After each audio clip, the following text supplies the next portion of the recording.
उमेदवारी अर्ज भरायला 3 दिवस शिल्लक आहेत, मात्र ठाकरे बंधूंचा जागावाटपाचा तिढा सुटत नाहीये।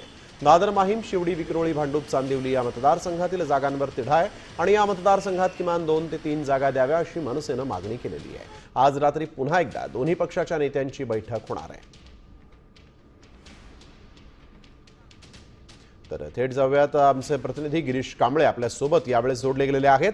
गिरीश, आपण बघतोय आता अवघे 3-4 दिवस उरलेले आहेत आणि त्यात अद्याप जागा वाटपाचा जो तिढा आहे तो काही सुटत नाही असं दिसतंय। काय या संदर्भातले अधिकचे अपडेट्स?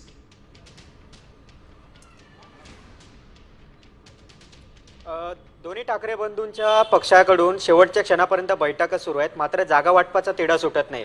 दादर, माहीम, शिवडी असेल, भांडूप, विक्रोळी, चांदिवली या मतदारसंघातील जागा वाटपांचा पेच अद्याप कायम आहे।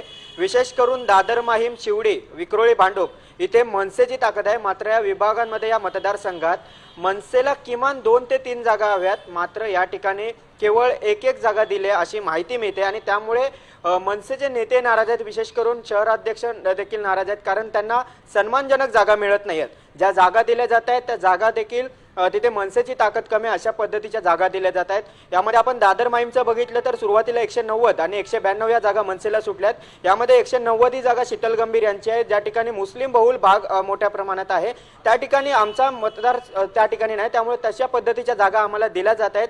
हे सन्मानजनक जागा वाटप नाही आणि त्यामुळे आता जेव्हा उद्धव ठाकरे यांच्यासोबत काही वेळापूर्वी संदीप देशपांडे, नितीन सरदेसाई, बाळा नांदगावकर यांची बैठक आणि त्यामुळे आता या बैठकीत नेमकं काय होतं हे पाहणं देखील तितकंच महत्त्वाचं असेल। धन्यवाद आपण दिलेल्या सविस्तर माहितीसाठी।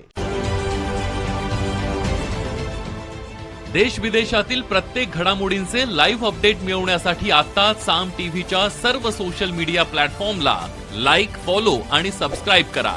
तसंच सर्व नोटिफिकेशनसाठी बेल आयकॉन प्रेस करायला विसरू नका।